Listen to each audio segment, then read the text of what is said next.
சுற்றி சூழல் விழிப்புணர்வு செய்திகள்.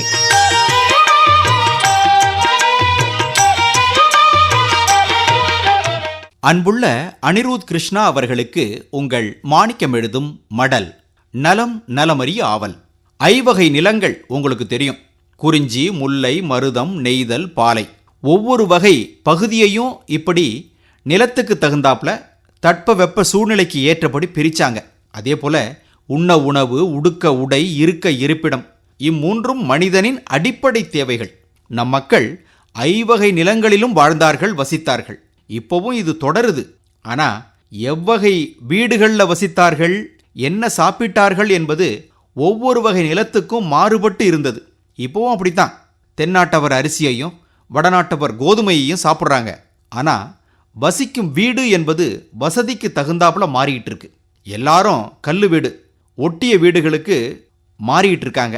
முதல்ல கூரை வேயப்பட்ட வீடு, அப்புறம் ஓட்டு வீடு, அதுலேயும் நாட்டு ஓடு, சீம ஓடு போட்ட வீடுகள். இப்போ ஒட்டிய கல்லு வீடு வந்துருச்சு. காசுக்கு தகுந்த பணியாரம்னு நாம் சொன்னாலும் இயற்கை சூழல்ல கிராமத்தில் பயிர் செய்யும் நிலங்கள் மத்தியில் ஒரு கூரை வீட்டில் வசிக்கும் சுகமே தனிதான். அனிருத் கிருஷ்ணா, என்னதான் மாட மாளிகை கூட கோபுரத்தில் மாநகரத்தில் 1000 வசதி வாய்ப்புகளோடு வாழ்ந்தாலும் செயற்கையான ஒரு வாழ்க்கை தான். இருந்தாலும் இதுவும் இப்போ தேவைப்படுது.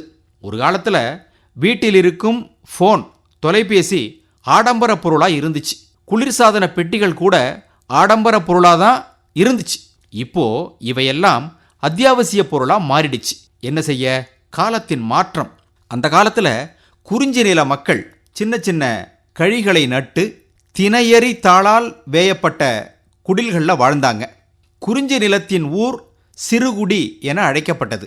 முல்லை நில மக்களும் குடிசைகளில் தான் வசித்தார்கள். புல், வைக்கோல், நெல் தாள், கரும்பு சோகை, வரகு கற்றை போன்றவற்றால் குடிசைகள் வேயப்பட்டன. குடிசைய பழந்தமிழில் குரம்பை என்று அழைத்தனர். முல்லை நில மக்களின் வீடுகளில் முற்றம் இருந்தது. முற்றம்னா என்னன்னு கேட்பீங்க. முற்றம்ங்கிறது வீட்டுக்கு மத்தியிலையோ ஓரத்துலையோ சின்ன வாசல் இருக்கும். மழை, வெயில், காற்று வீட்டுக்குள்ளே வரும் அது வழியா. அதுதான் முற்றம்.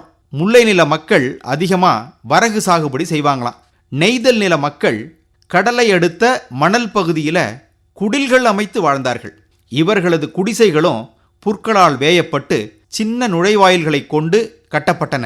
மருத நில மக்கள் வசித்த இடங்கள் பேரூர், மூதூர் என அழைக்கப்பட்டன. இவர்களும் வைக்கோலால் வேயப்பட்ட குடிசைகளில் தான் வாழ்ந்தார்கள். வீடுகள்லாம் பசு சாணத்தால் மெழுகப்பட்டன. அனிருத் கிருஷ்ணா, மன்னரும் செல்வந்தரும் மாளிகைகளில் வாழ்ந்தனர்.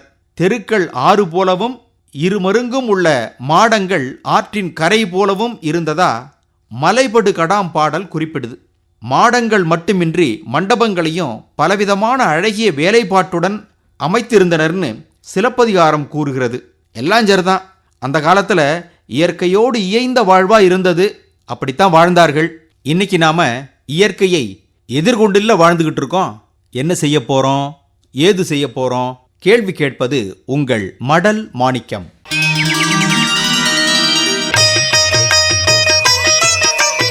நம்மை சுற்றி சூழல் விழிப்புணர்வு செய்திகள் கேட்டீர்கள்.